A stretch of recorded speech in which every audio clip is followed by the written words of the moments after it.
Бисмилла, валхамдулилlah, вассалату вассаламу аля расулилlah. Урматтуу мусулман бир тууганым, бул жакшы кулук мүнөз тууралуу келе турган болсок, биздин динибиз эң жогорку мүнөздөргө буйруйт жана жаман, төмөн болгон мүнөздөрдөн бизди кайтарат. Биздин динибиз кандай эле бизге намаз үйрөткөн сыяктуу, бизди орозого буйруган сыяктуу, бизди ажылык кылууга буйруган сыяктуу эле бизге жакшы кулук мүнөздө болууну буйруган. Жана бизди ар кандай жаман кулук мүнөздөрдөн өз нафсыбызды тазалап, андан арылууга биздин динибиз чакырат. Аллах Таала Кур'ан-ы Каримде ким өзүнүн нафсысын жакшы кулук мүнөздөр менен оңдогон болсо, ар кандай жаман мүнөздөрдөн тазалаган болсо, мына ушул адамдар ийгиликке жетти деп Кур'ан-ы Каримде Аллах Таала өзү касам ичип убада берген. Шамс сүрөсүндө Аллах Таала 11 нерсеге ант ичип туруп Аллах Таала эгер ант иче турган болсо, өтө улуу нерсеге ант ичет. Жана ошонун биргеликте Аллах Таала жөнөкөй нерсени бизге кабар бериш үчүн ант ичпейт. Өтө бир негиздүү болгон нерсени бизге тасыкташ үчүн Аллах Таала ант ичет. Аллах Таала Кур'ан-ы Каримде күнгө, айга, духа убактына, түнгө, күндүзгө ушинтип Аллах Таала 11 нерсе касам ичип туруп, артынан бекемдеп келет. Код афлаха мен тазакка деп. Кимдеги өз нафсысын жакшы кулук мүнөздөр менен, көркөм мүнөздөр менен, ар кандай жаман мүнөздөрдөн куткарып тазалаган болсо дейт, мына ушул адам ийгиликке жетиптир. Ушул адам жеңишке жетиптир. Мына ушул адам бейишке кирди деп Аллах Таала өзү уда кылат. Башка бир аяттарда код афлаха мен тазакка, ким өз нафсын тазалаган болсо, ар кандай жаман мүнөздөрдөн, өтө пас мүнөздөрдөн, бирөөлөрдүн көңүлүн ортого турган мүнөздөрдөн өзүн тазалаган болсо, бул адам ийгиликке жетти деп Аллах Таала бекемдейт. Жана аяттын улантысында Аллах Таала окоду хоба мен дассаха, алем кимдеги өз нафсын ар кандай жаман мүнөздөр менен кордогон болсо, тазалабаган болсо нафсын, ошол баягы эски мүнөздөр менен, жаман кылыктар менен калган болсо дейт, анда бул адам чындыгында кор болуптур, жок болуптур дейт. Демек, урматтуу мусулман бир тууганым, биз мүнөзүгө дагы маани беришибиз керек. Кандай эле адалды, арамды таңдап жегенде эле биз өзүбүздүн дагы кулук мүнөзүбүзгө, адеп аклагыбызга маани беришибиз керек. Анткени инсан канчалык көп амал жасабасын, канчалык жакшылыктарды кылбасын, бирок мүнөзү начар боло турган болсо, кулук мүнөзү жаман боло турган болсо, мына ошол жакшылыктардын баарын жууп кетет дагы, элдерге жалаң ошол жаман жагына көрүнө берет. Ошол мүнөзү гана көрүнүп калат. Жаман мүнөздөр көрүнүп калат. Кылган жакшылыктар элдерге көрүнбөй калат. Мына ошондой эле бир адамдын кылган амалы аз болсун, бирөөлөргө аз садака кылсын, аз намаз окусун, аз нафил орозолорду кармасын, бирок анын кулук мүнөзү жакшы боло турган болсо, адамдарга мына ошол кулук мүнөзү көрүнөт. Анын илими аз болсун, жөнөкөй эле карапайым калк болсун, бирок кулук мүнөзү мыкты боло турган болсо, кулук мүнөзү жакшы боло турган болсо, мына ушул адам адамдардын астына дагы, Аллах Тааланын астына дагы эң баалуу болуп эсептелинет. Демек, урматтуу мусулман бир тууганым, биз кулук мүнөзүгө дагы маани беришибиз керек. Өзгөчө намаз окуп, намазкан болуп жүргөн инсандар, илим алган, Кур'ан жаттаган адамдар, биз кулук мүнөзүгө маани беришибиз керек. Анткени биздин мүнөзүбүздү көрүп, башка адамдар динге келет. Бизди көрүп, башка адамдар ушул динди баалайт. Кур'ан жаттаган болсо, илим алган болсо, бул биздин динибиздин күзгүсү болуп калат. Өзүн адамдарга үлгү катарына алып туруш керек. Ошол адамды көрүп туруп, элдер динди бала, диниңде эле ушул турбайбы деп динди жаман көргөзүп, адамдарды бул динден качырып алуудан этият болушубуз керек. Демек, урматтуу мусулман бир тууганым, биз адеп аклагыбызга дагы, кулук мүнөзүгө дагы эң жогорку деңгээлде маани беришибиз керек. Кайсын жерде болбойлу, кайсын жакка барбайлы, өзүбүз адеп акылакты сактап, жакшы кулук мүнөздүн күзгүсү болуп беришибиз керек.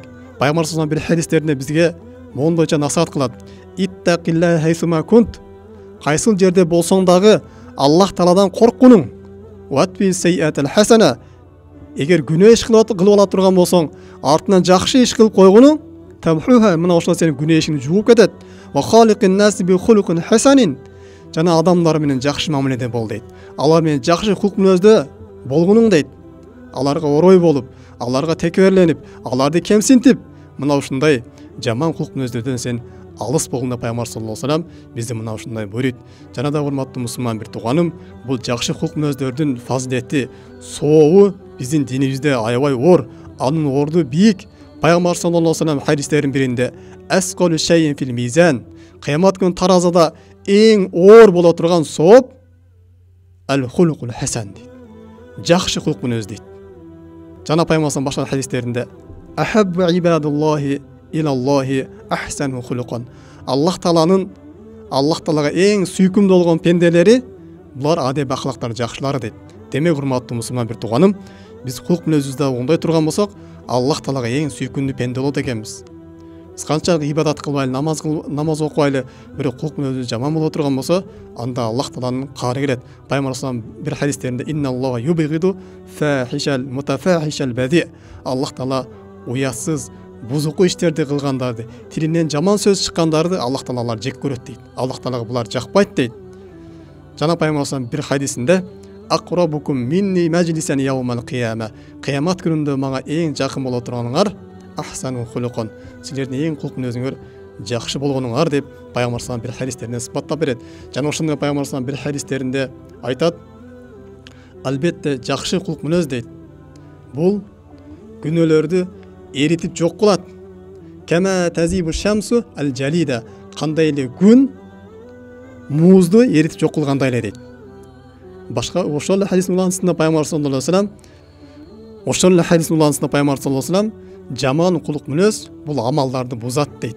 Кандай эле балга кошулган уксуз балды бузган сыяктуу деп пайгамбар саллаллаху бизге баяндап берет. Демек урматтуу мусулман бир тууганым, бизди күнөөлөрдүн өчүрүлүүсүн каалай турган болсок, анда кулк мүнөзүбүздү дагы оңдошубуз керек экен. Мына ошол менен биргеликте эле жаман кулк мүнөздөрдөн биз алыс болушубуз керек экен. Биздин амалыбызды бузуп жок кылат экен. Жана пайгамбар саллаллаху хадистеринин биринде мындай дейт: албетте киши жакшы кулк мүнөз менен түндө туруп тахажжуд намаз окугандын, күндүзү орозо кармагандын соогуна жетет дейт. Демек урматтуу мусулман бир тууганым, бул жакшы кулк мүнөз, көркөм мүнөздөр менен мүнөздөрүштүк бул ибадат экен. Биздин түндө тахажжуд намаз окугандай, күндүзү орозо кармагандай бизди соопторго жеткирет экен. Жана ошондой урматтуу мусулман бир тууганым, биз ар кандай жаман, төмөн болгон кулк мүнөздөрдөн алыс болушубуз керек. Албетте ал инсан дозокко чейин жетелеп коет. Пайгамбар саллаллаху алейхи вассалам кимдин жүрөгүндө кыпынчалык текебелик боло турган болсо, бул адам бейишке кире албайт деген.